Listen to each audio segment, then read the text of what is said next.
Wow. Vabbè, prendi il balcone perché direi da আব্বা আসো। সেটা তুমি রিভিশন দিছো আব্বা? হ্যাঁ, দিছি ততটা বেশি পারি। ততটা সাকিব দেখছো না, অনেক মজা করে পড়ছে। সাকিব ক্লাস নিতেছো? আমি তো করছি ওরা জাগলিতে করবো দেখ এগুলা ওদের পরে আমি এগুলো পারতেছি না। তাহলে পরীক্ষার সময় কেমনে করবা?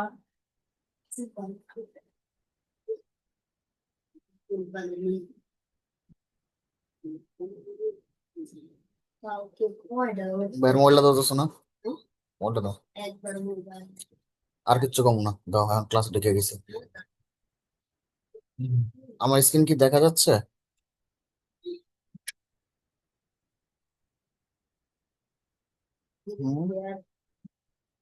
হ্যালো? জি ভাই স্ক্রিন দেখা যাচ্ছে। বাকিরা কাহা? বাকিরা কিদার নেই জানি। বিশেষ করে আশিক থাকলে বাকিরা আসে না। বুঝছো? আশিক আর আর বাকিরা আমি থাকলে আমি চলে আসে। আর আমি চলে যাই ভাই। বাকিরা চলে আসে। তুমি যে ছিলা না মাঝখানে কয়েকদিন ক্লাসে, সব মেয়েরা ক্লাস করছে। একটা ছেলে তো মানে সমস্যা হতে পারে চলে যাই আমি। আবার তুমি ক্লাস করো, কিন্তু পর্দা করে ক্লাস করো। পর্দা করে এটা আবার কোনটা? বুঝো নাই? যেমন মেয়েদের বাহিরে বের হইতে হইলে পর্দা করতে হয়, ছেলেদের ঘরে থাকতে হইলে পর্দা করা উচিত। সকালে সূর্য থেকে মুখ করে তাই না? ধরেন সেটা কিভাবে ভাই? সেটা হলো, এখনো তো এটা কিভাবে এটা আমি পছন্দ নিজেও জানি না। I have also no answer.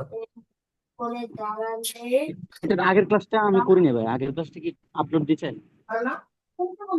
Class upload ইদানিং হচ্ছে না একদমই, বিকজ আমার লাইক ল্যাপটপে ইদানিং খুবই প্রবলেম দিচ্ছে। যখন আমি আপলোড করতে যাই, ইউটিউবে এটা আপলোড হচ্ছে না। তো ভিডিও তাহলে গুলো, এমনিতে দেওয়া যাবে না সকালে ভিডিও? সূর্য, হ্যাঁ, সকালে সূর্যের আর এখানে কি লাগছে? ভাই এক কাজ করেন না, ক্লাস গুলাকে সূর্য থেকে মুখ করে ড্রাইভে ইয়া করে ফেলেন, করে ড্রাইভে লিঙ্ক দিয়ে দিন আমাদেরকে। পশ্চিম। হ্যাঁ, সেটাই সেটাও করা করবো। যেতে পারে। সেটাই তোমার তো ভাবতেছি এইটা যে হবে না। গুগল ড্রাইভে দিয়ে তোমাদের গুগল ড্রাইভের লিংক দিয়ে দিব। জি বুঝছো? সেটাই করতে হবে, তাছাড়া কোনো ওয়ে নাই। জি ভাই, ওইটাই আমি আমি তো আগের ভাবছি ক্লাস শুনি নাই ভাই। আমি তো ভাবছি তুমি মানে অসুস্থ। তুমি কি শ্বশুর বাড়িতে বেড়াইতে গেছো? কে আমি? হ্যাঁ। না ভাই, ওই স্টুডেন্ট পরীক্ষা ছিল, একটু ব্যস্ত ছিলাম ওই ওই ইয়া নিয়ে আর কি, ও, ওগুলা নিয়ে। আচ্ছা। ওকে, আমরা রবার্ট ব্রাউনিং এর এই কবিতাগুলোর মধ্যে অ্যান্ড্রিয়া ডেল সার্টো, ফ্রা লিপোলিপি, এই দুইটা কবিতা পড়ছি। আমরা এই দুইটা কবিতা যখন পড়ছি, তখন আমরা দেখছি যে এই দুইটা কবিতাই আর কি কবি আর্ট নিয়ে, আর্ট কোনো না কোনো ভাবে এই দুইটা কবিতার সাথে একদম ইনজাস্টেড। ঠিক আছে? তো এই আর্ট গুলো দেখে আমরা এই কবিতাগুলোকে বুঝে ফেলছি যে রবার্ট ব্রাউনিং এর একটা আর্টের প্রতি ফ্যাসিনেশন ছিল।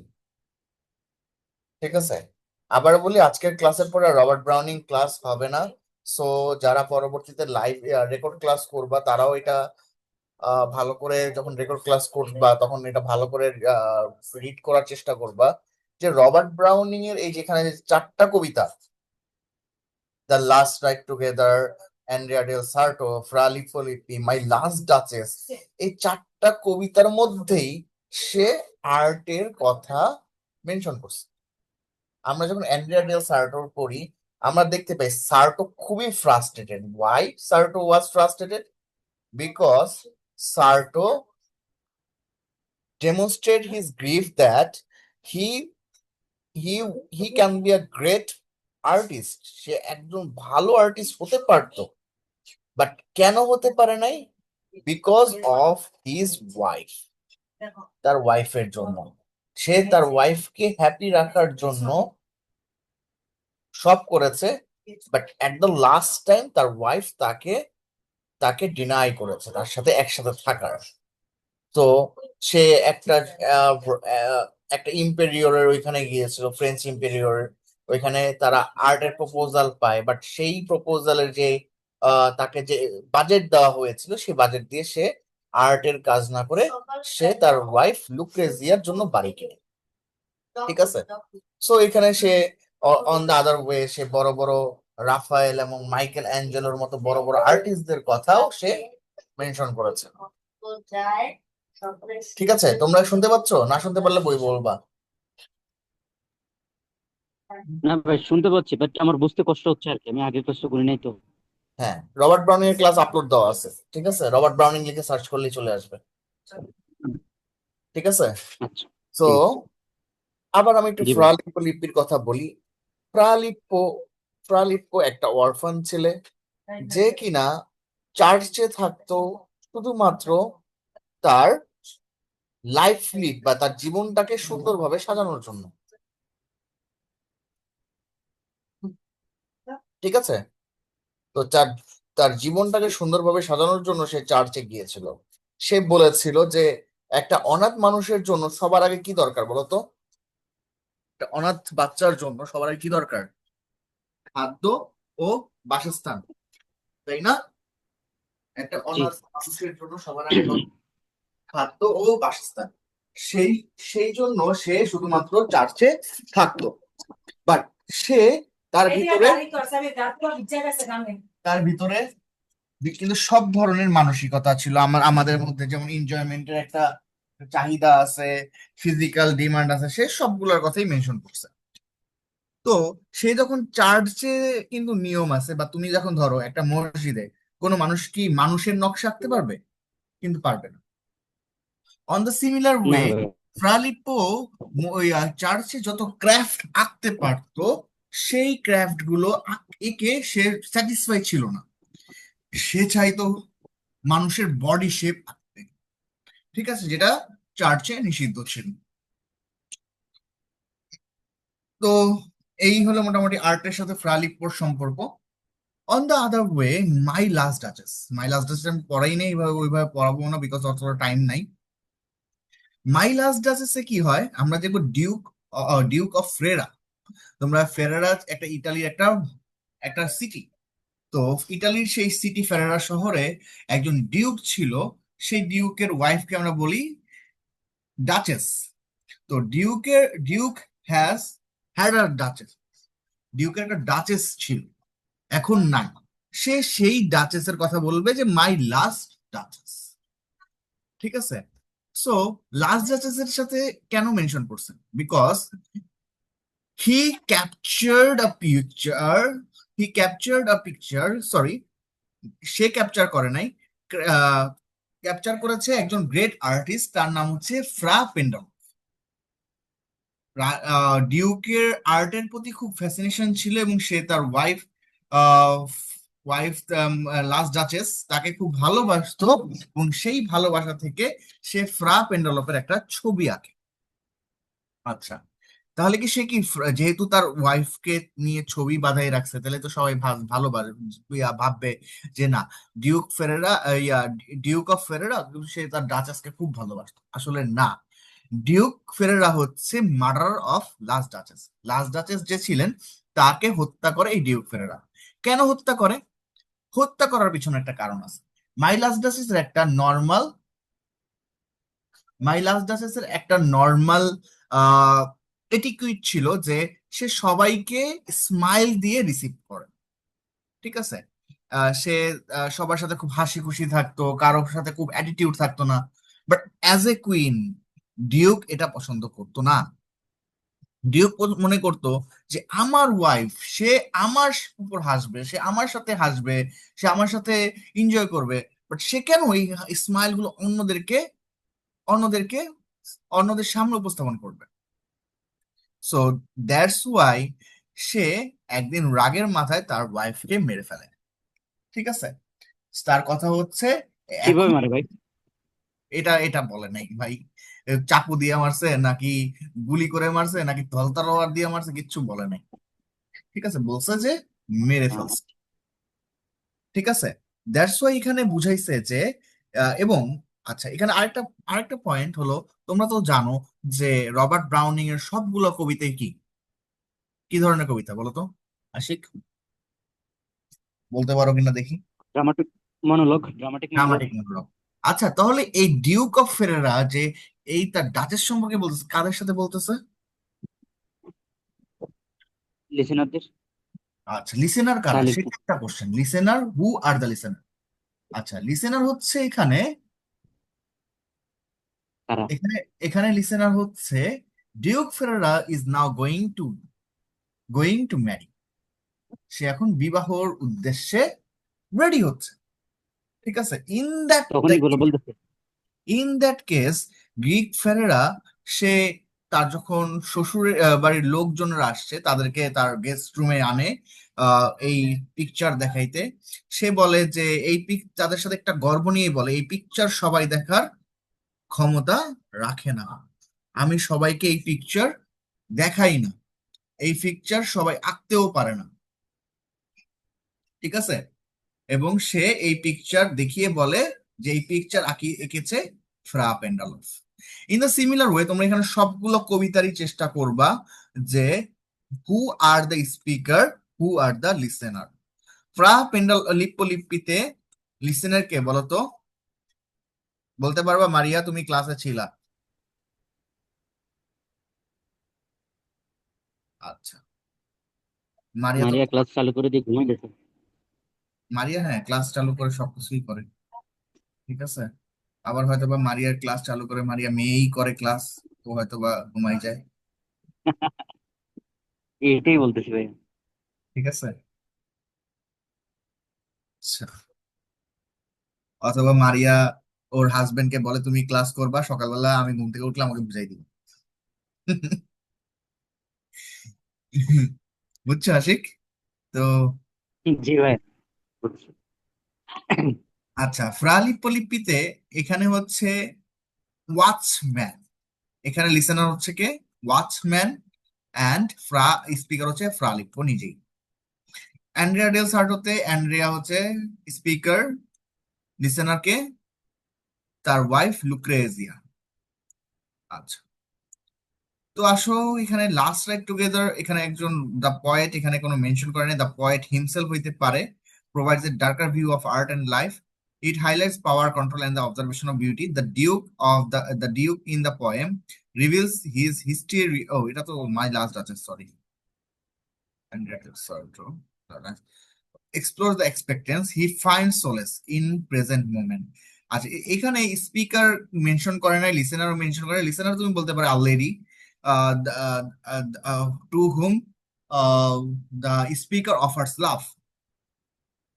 আচ্ছা, সে তার তার তার প্রেমিকার সাথে তার ব্রেকআপ হয়ে যাচ্ছে, ঠিক আছে, তাকে আর কখনো পাবে না, তো সে তাকে একটা প্রপোজাল দেয় যে তুমি কি আমার সাথে একটা রাইড করবে, ঠিক আছে।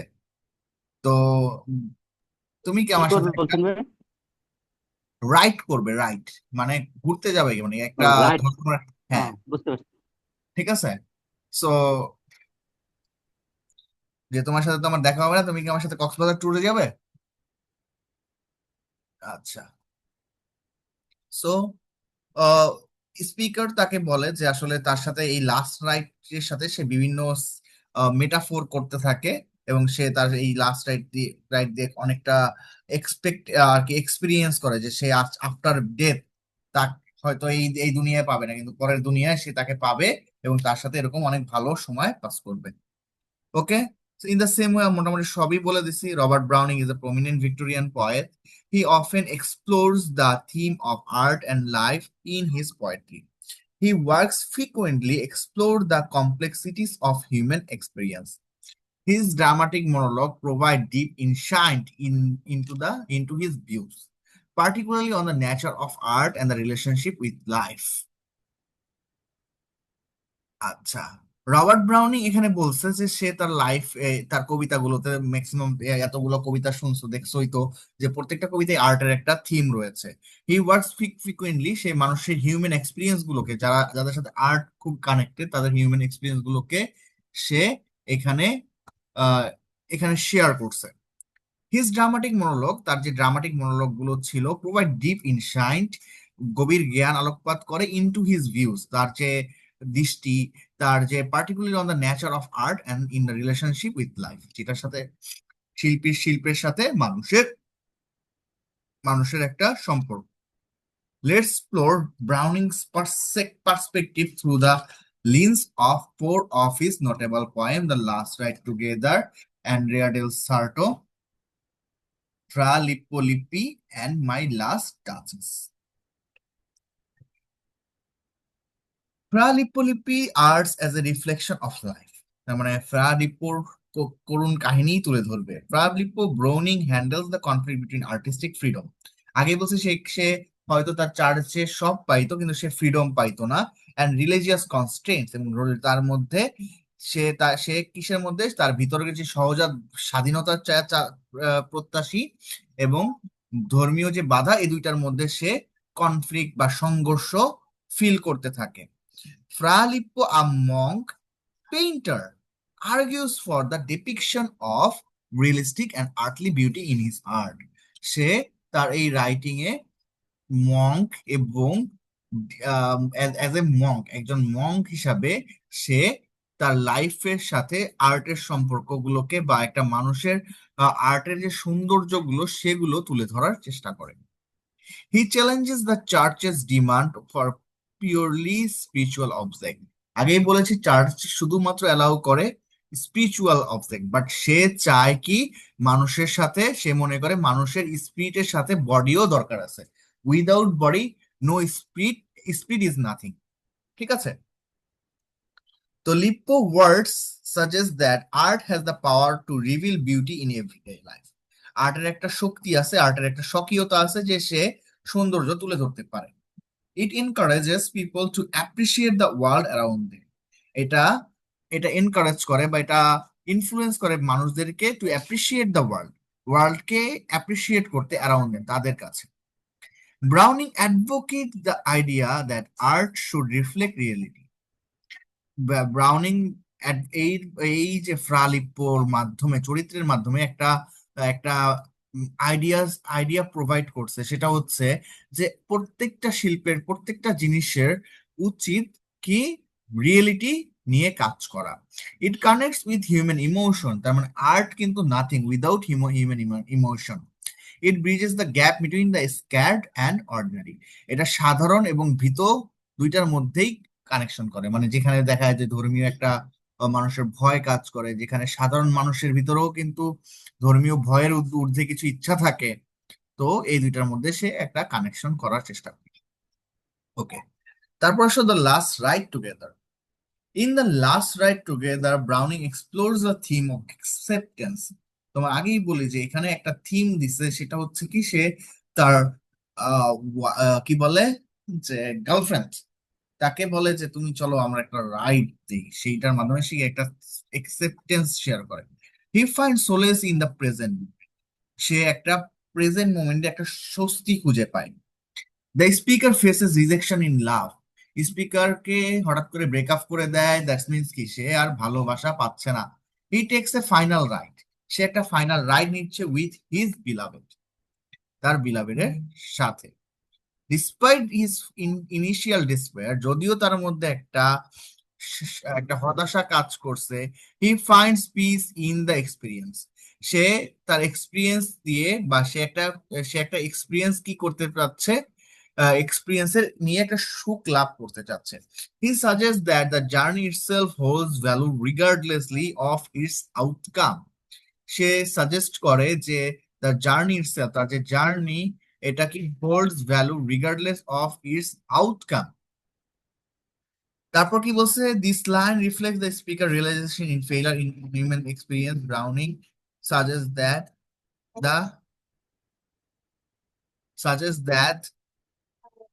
Yes.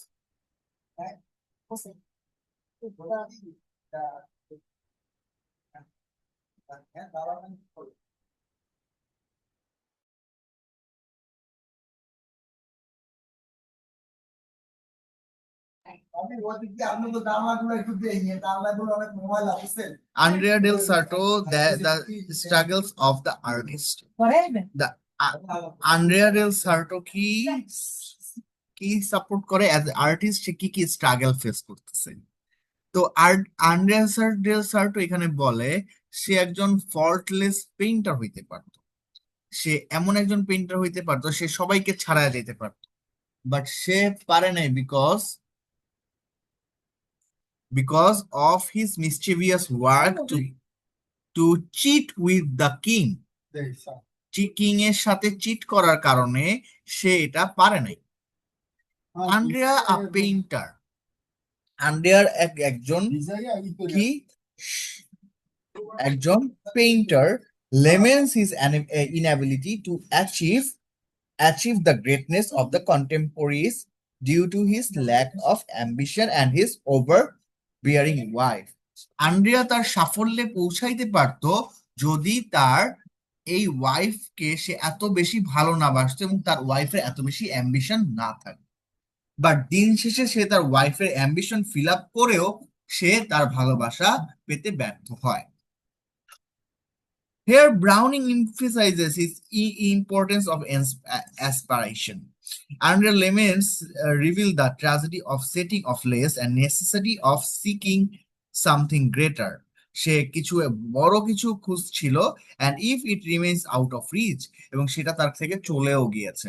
তার মানে এটা বুঝাইছে যে আন্দ্রেয়া যদি সেই সময় ওই কিং এর ওইখানে যদি আর্ট করতো তাহলে সে অনেক বড় কিছু অর্জন করতে পারতো, বাট যেহেতু সে তার ওইটা দিয়ে তার ওয়াইফের অ্যাম্বিশন ফিল আপ করছে, তাকে যে একটা বাড়ি করে দিছে, সেজন্য পারে নাই। দ্যাটস ওয়াই কি তার লাইফে সে একজন ফল্টলেস পেইন্টার হইতে পারে নাই।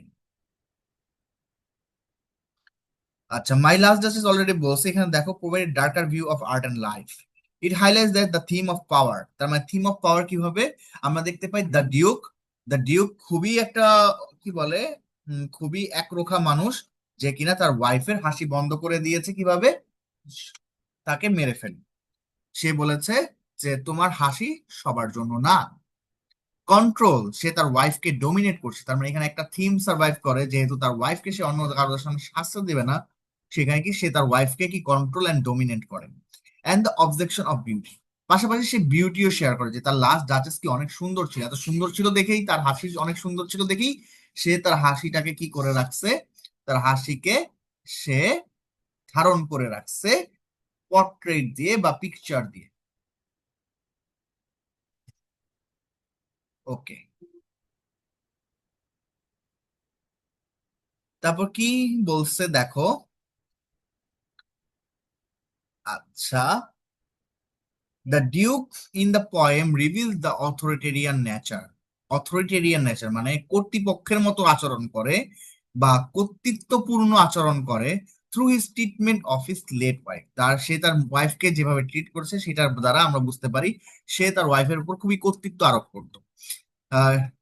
হিজ ভিউজ অফ হার আর শোন, হিজ ভিউজ অফ হার মানে সে তার ওয়াইফের প্রতি যে দৃষ্টি আলোকপাত করতো, আর shown as a mere object to be controlled and displayed.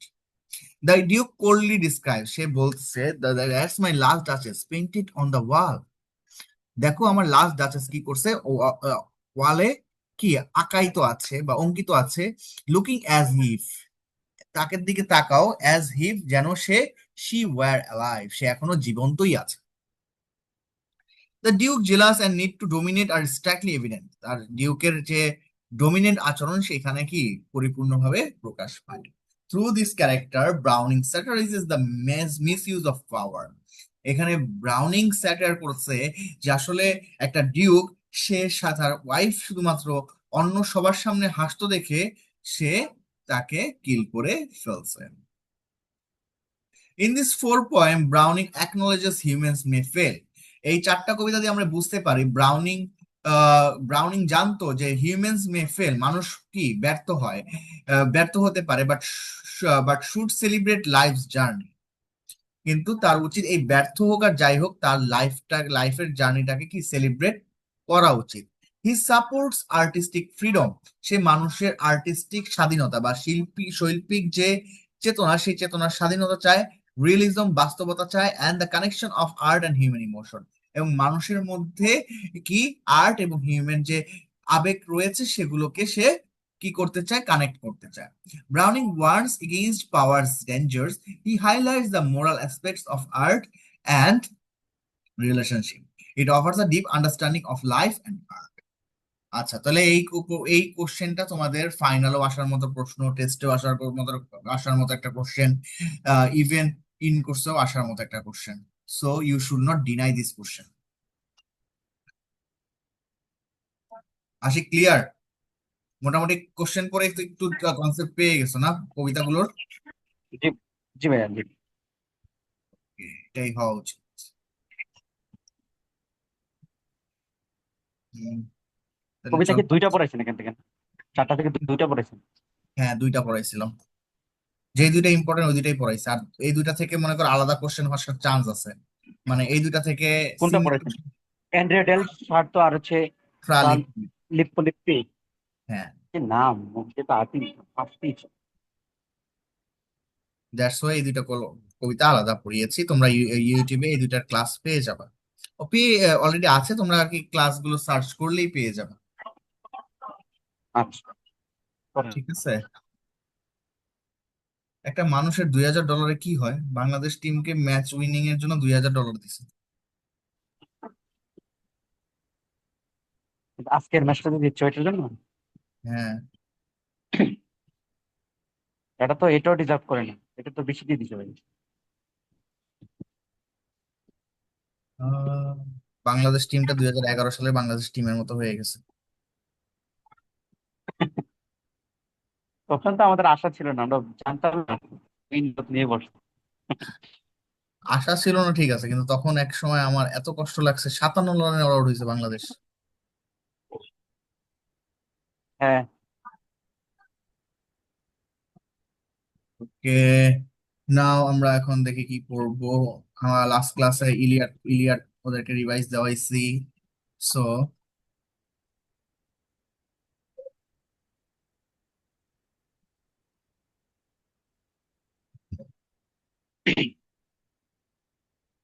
চলো, ডোবার বিচ। ডোবার বিচ কিন্তু পরীক্ষা আসবে। আসবে এবার। হ্যাঁ, গত 2 বছর আসেনি। আচ্ছা, ওকে, ডোবার ব্রিজ সম্পর্কে তোমাদের একটু একটু বলে রাখি। আচ্ছা, ডোবার ব্রিজ পড়তে হলে তোমাকে আগে বুঝতে হবে what is the Victorian conflict. তোমাকে বুঝতে হবে what was the revolution in Victorian age. আচ্ছা, যদিও আজকে ক্লাসে খুব স্টুডেন্ট নাই, বাট এইটা টপিকটা আমাকে আবারও রিপিট করতে হবে জানি, তাও আমি এই কোশ্চেনটা পড়ানোর জন্য এই টপিকটা একটু আজকে কনসেপ্ট দিচ্ছি, প্লাস কোশ্চেনটা পড়াই দিচ্ছি। ডোবার ব্রিজ ভাই হচ্ছে কি কি, ভাইয়া কি বললেন? রিলিজিয়াস কনফ্লিক্ট, আর একটা কি বললেন? Victorian conflict and Victorian revolution. ঠিক আছে, তোমরা জানো যে ভিক্টোরিয়ান আমার কনফ্লিক্ট না, রিলিজিয়াস কনফ্লিক্ট। ভিক্টোরিয়ান কনফ্লিক্ট তুমি ভুলে হ্যাঁ হ্যাঁ, গেছো। religious। ভিক্টোরিয়ান কনফ্লিক্ট বলতে তোমার একটা প্রশ্নও ছিল। ঠিক আছে, হোয়াট ইজ ভিক্টোরিয়ান আরেকটা কি কনফ্লিক্ট, বললেন ভাইয়া? আর এটা বলছি। রেভলিউশন। হ্যাঁ, ভিক্টোরিয়ান রিভলিউশন। আচ্ছা, এই পৃথিবীতে যদি আমরা লাস্ট 200 বছরের কথা চিন্তা করি, আর ইংলিশ অনুযায়ী আর কি, আফটার ক্রিস্টি ধরি, ঠিক আছে, আর আফটার ক্রিস্টের 18 বছরও ধরি, ক্রিস্টের আগেও তো অনেকগুলো বছর ছিল। তো এতগুলো বছরে পৃথিবীর খুব বেশি রেভলিউশন আসে নাই যতটা না লাস্ট 200 বছরে আসছে। And the world is changing ফাস্টার। ঠিক আছে, তোমরা দেখবা যে তোমরাই আর কি কতটা চেঞ্জেস পাইছো। তোমরা ছোটবেলায় বাটন ফোন দেখছো, আই হোপ। আর আমি ছোটবেলায় ফোন দেখিনি। আমি ছোটবেলায় দেখছি যে আর কি এক গ্রামে একটা মানুষের কাছে ফোন আছে, এরকম ওই যে ছিল। টেলিফোন গুলা। টেলিফোন গুলো তো আরো আগের, আমারও আগের যুগ। ঠিক আছে, তো এক গ্রামে একটা মাত্র ফোন ছিল এক একজনের কাছে। আর মোবাইল ফোনের 1 মিনিট কলের দাম ছিল 5 টাকা করে, মানুষ ওইটার জন্য বাজারে গিয়ে কল করতো। ঠিক আছে, জি ভাই, আমাদের এই বাজারে একটা দোকান ছিল, ওইখানে লেখা বাইরে লেখা ছিল হচ্ছে বিদেশে কথা বলুন, 1 মিনিট 20 টাকা করে। বহু থাকে এই আর তখন কিন্তু ছোটবেলায়। 20 টাকা কিন্তু এখন অনেক না। দাম। তখন কিন্তু 20 টাকায় তুমি বাজার জি করে নিয়ে আসতে পারতো, ঠিক আছে, মোটামুটি 1 কেজি চাল কিনে আনতে এই, পারতা লিস্ট। আচ্ছা, আর কম ছিল চালের দাম। হ্যাঁ। তো এই সময়টা আসলে পৃথিবী কি খুব ফাস্ট চেঞ্জ হয়েছে। তুমি যদি আইডেন্টিফাই করো কোন সেক্টরে চেঞ্জ হয়েছে সব থেকে বেশি, সেটা হচ্ছে টেকনোলজি। সব থেকে বেশি কি হয়েছে, চেঞ্জ হয়েছে টেকনোলজি। আর্ট কি বাড়ছে না, মানুষ কি অনেক বেশি বিজনেস করতেছে, বা লাইক বিজনেস কি আগে মানুষ করতো না, অবশ্যই আগে মানুষ বিজনেস করতো, কিন্তু এখন বিজনেসের গতি চেঞ্জ হয়েছে বিকজ অফ সায়েন্স। পৃথিবীতে সবকিছু চেঞ্জ হয়েছে, বা এত কিছু আপগ্রেডের একটা মাত্র জিনিস, সেটা হচ্ছে সায়েন্স। তুমি দেখো, এখন খুব বেশি লাগে না, তুমি প্রত্যেকটা মানুষের কাছ থেকে ইলেকট্রনিক্স ডিভাইস কেড়ে নাও, ঠিক আছে, দেখবা পৃথিবীটা ঠিক আগের মতো হয়ে গেছে। প্রত্যেকটা মানুষের যতগুলো ডিভাইস আছে সবগুলো যদি এখন ধ্বংস হয়ে যায় এই মুহূর্তে, মানুষ কি হয়ে যাবে, আবার আগের মতো চলে যাবে। তার মানে কি, মানুষের সব থেকে বেশি এফেক্ট পড়ছে টেকনোলজি, ঠিক আছে। টেকনোলজি, ইভেন তোমরা যত আধুনিক যন্ত্রপাতি তৈরি করার জিনিসগুলো পাচ্ছ, এটাও কি just because of communication. Communication এত ফাস্ট হওয়ার কারণেই তোমরা পাচ্ছ। তো এই চেঞ্জেসটা কখন আসছে, ঠিক 18দশ শতাব্দীতে আসছে। তো মানুষ যখন অষ্টাদশ শতাব্দীতে যখন এই চেঞ্জেস গুলো আসে, মানুষগুলোর মানুষ থাকে না, মানুষ ভাবতে থাকে যে life, there is no existence of God in life. আমাদের জীবনে গডের কোনো এক্সিস্টেন্স নাই। অ্যান্ড আমাদের জীবনের মূল মোটিভ হচ্ছে আমরা অনেক বেশি, অনেক আধুনিক জিনিস ইউজ করব, জীবন যাপন করব, জীবনের মান উন্নয়ন করব, and after that there is nothing, and we have to get nothing in after death.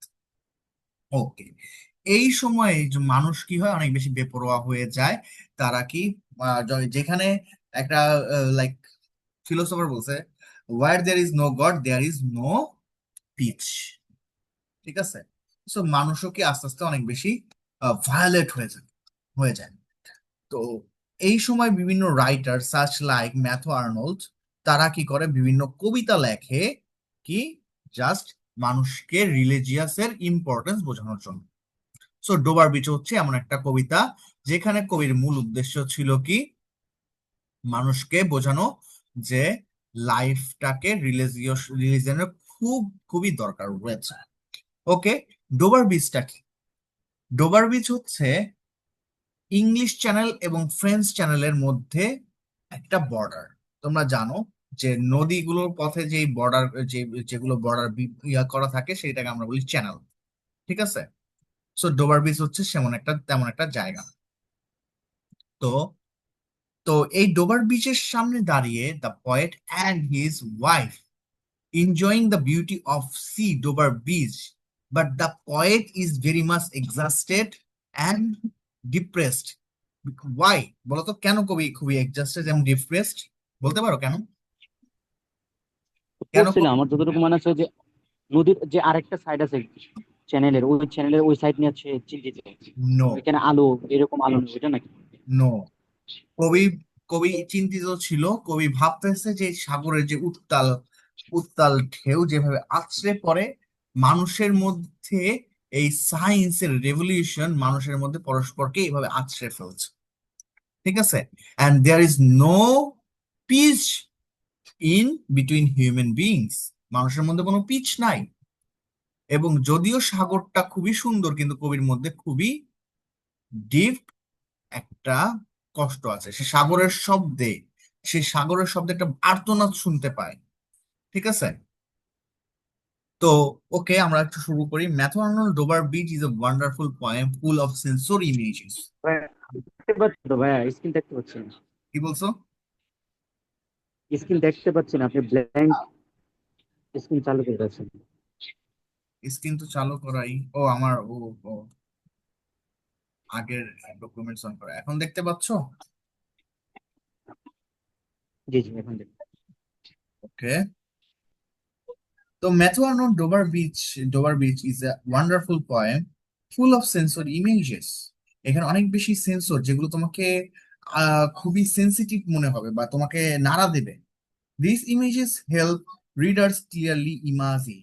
তার মানে এইটা সব থেকে নাড়া দেয় কোথায় কবিতায়? কবি কিন্তু নাড়া দেওয়ার কথা বলে নাই যে তোমাকে এই কবিতা বা এই সৌন্দর্য প্লেস তোমাকে নাড়া দেবে, কবি তোমাকে নাড়া দেবে কি সে ইমাজিনে what is happening in the poem. তার মানে কবিতা তোমাকে শেখাবে যে কি ঘটছে। They show both the beauty of nature and the feelings of speaker. they show both of the beauty of the nature and the feelings of the speaker। তার মানে এই কবিতা দুইটা জিনিস শো করা হয়েছে। একটা হচ্ছে ডোবার বিচের সৌন্দর্য, ডোবার বিচের অ্যাটিটিউড, আর একটা হচ্ছে কবির ফিলিংস। দ্য পয়েট, তার মানে আগেই বলে রাখি কবিতাটা দুই ভাগে ভাগ করা হয়েছে। The poet uses images that we can see here and feel.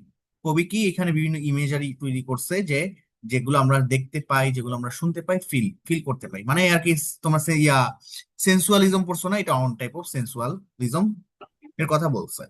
This sense. makes the poem more powerful and help us understand the poet's thought and emotion. Below, there are some important sensory images in the poem. চলো আমরা কি কি image দেখি। একটা হচ্ছে visual images of কামসি। আমি যদি কবিতা বলছি এখানে কিন্তু তোমার পুরো লাগবে, এখানে ইমেজেস যেহেতু সেন্সরি ইমেজের কথা বলছে প্রশ্নে, তাহলে আমাদের সেন্সরি ইমেজটা কি বলতে হবে। The poem starts with the calm and beautiful sea at Arnaud said the sea is calm tonight। সিটা আজকে কি অনেক শান্ত। The tide মানে কি বলতো? নদীর যে সমুদ্রের যে পার সেটা বলে ইজ ফুল, স্রোত। পরিপূর্ণ। ঠিক আছে, স্রোতগুলো কানায় কানায় পরিপূর্ণ। দ্য মুন লাইস ফেয়ার, এবং কি চাঁদগুলো কি মনে হচ্ছে উৎসব করছে।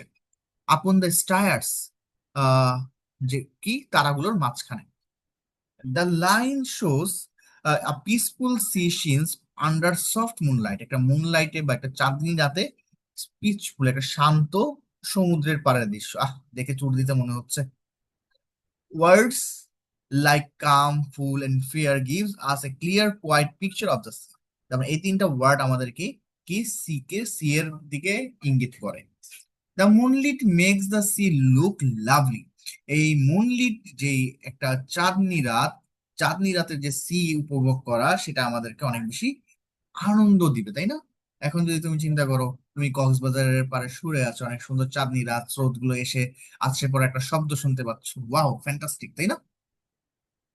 This peaceful scene makes the reader feel relaxed. এই পিসফুল সিন গুলো রিডারকে কি করে অনেক বেশি রিল্যাক্স করে। It also sets a soft and calm mood at the start of the poem. এই পয়েমের শুরুতে এই কবিতায় কবিকে একটা কাম মুড পায়। But this calm feeling doesn't last. কিন্তু এই যে শান্তি, এটা আমরা দেখি না, একটু পরে কবিতার মধ্যে চেঞ্জ হয়ে গেছে। কবি আসলে এই শান্তিতে নাই। ঠিক আছে। Later in the poem, the focus moves from what we see and what we wear।